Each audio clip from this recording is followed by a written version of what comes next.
เอ๊ะโอ้แองโพดนี่ก็เพิ่นตบหน้าเนี่ย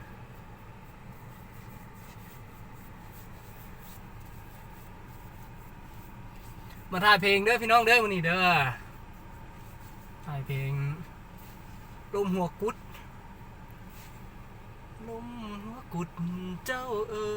ยจงสวยพัดเป่าบอกผู้สาวเฮาให้เขานั้นคืนกลับมา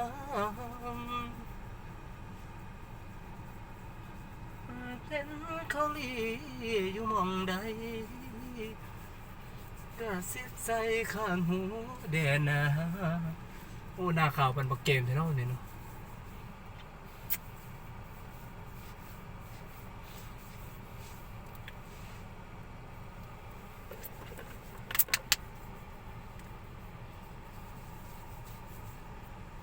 ลิปสติกโอ้ประมาณหลายคนเลย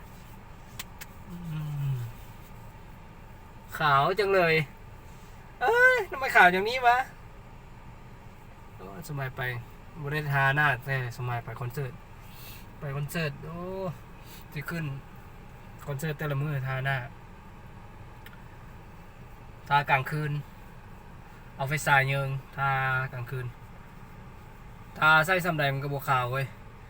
บัดขึ้นเวทีเลยป้อตัวบานนั้นรถปูนคว่ำใช่หน้าปานผีลอกมันเหลือทาที่แขนขาวถ้าเขาสิว่าแล้วสีแท้จะกันแดดเหลือนี่คือหน้าขาวแขนขาวใช่เนาะสิว่าแล้วเนาะทวงแล้วเนาะขาวจังได้กันแดดเบิร์ดเป็นกองมีแดดแล้วล่ะทาซื่อโอ้ผมนี่ก็เกาหลีขนาดผมนี่ก็ได้มึงไม่ต้องแปลงผมแล้วนี่มาทาลิปสติกก่อน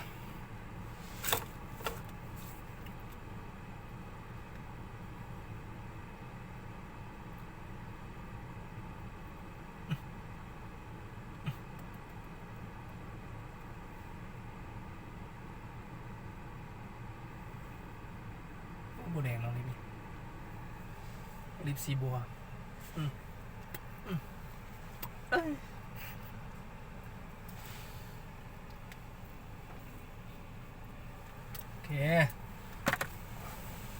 โอเคไปมาดิป้ากินน้ำมันเย็นๆในก่อนท้อน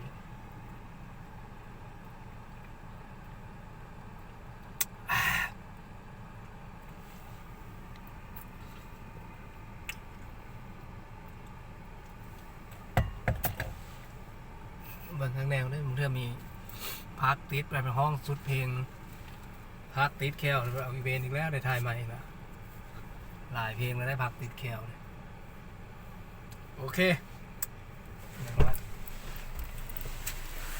น้ำ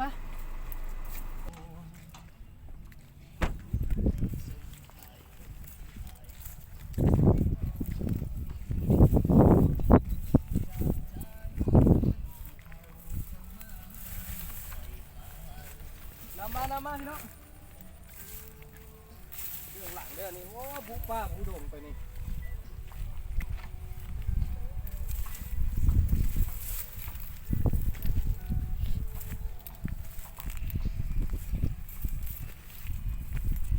โอ้น้ำหลายแท้คันนาพุ่นแล้วเราไปข้ามไปคันนา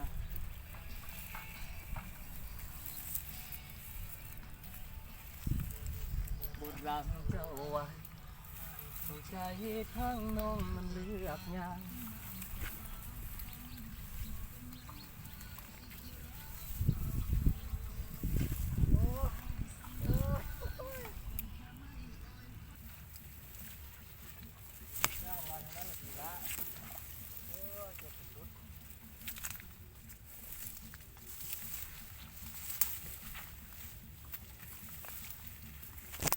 เป็นผู้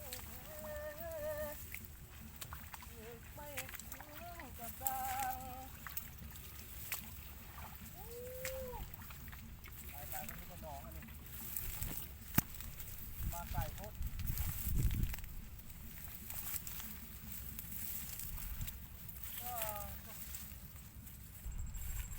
ตาย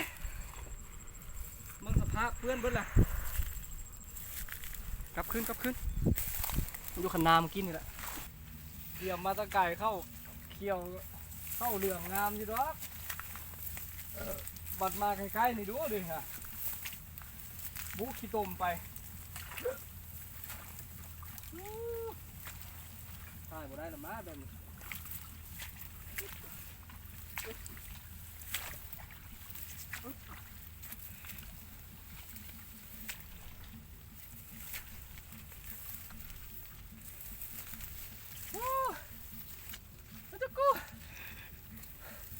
เมื่อยละไม่ได้พลาดเลยมาสังเกตมันเยอะได้อยู่เนาะยอมเป็นผู้แพ้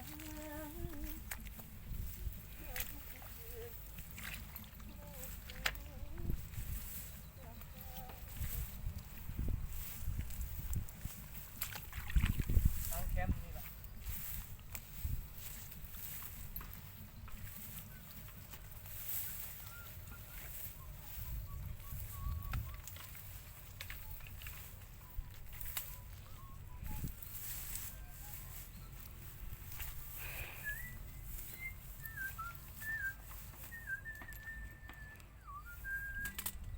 ตากล้องกับเทแล้วนะ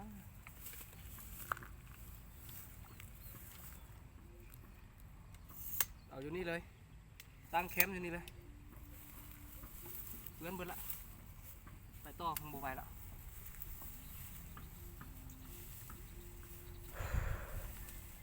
บ่ให้มาไกลดึงโตอาตั้งแต่วันอกหักคนหักเจ็บตั้งนาน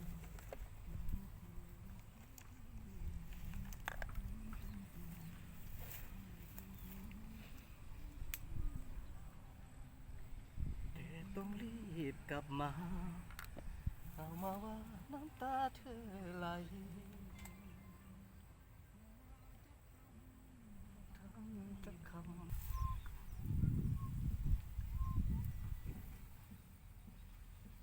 คักขนาดเอาสุดงามเลย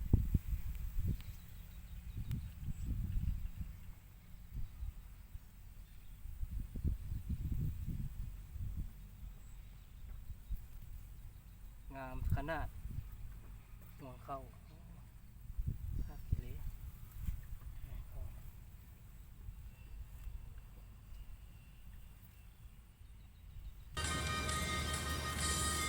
ท้ายเดือนตุลาออกพรรษาแล้วเนอลมหนาวพัดห่วงเข้าดอกหัวใจอ้ายคะนิ่งหา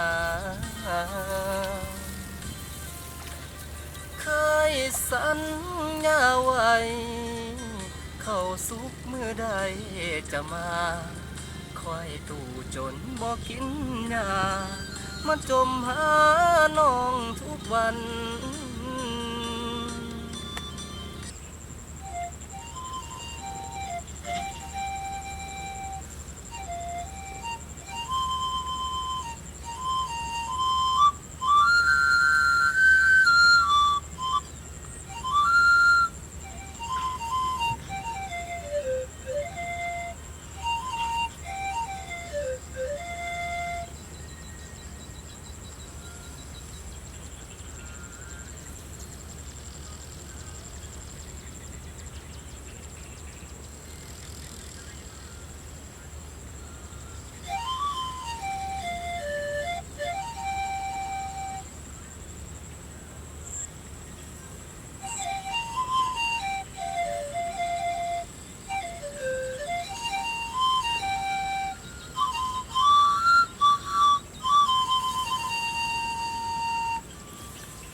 มันบ่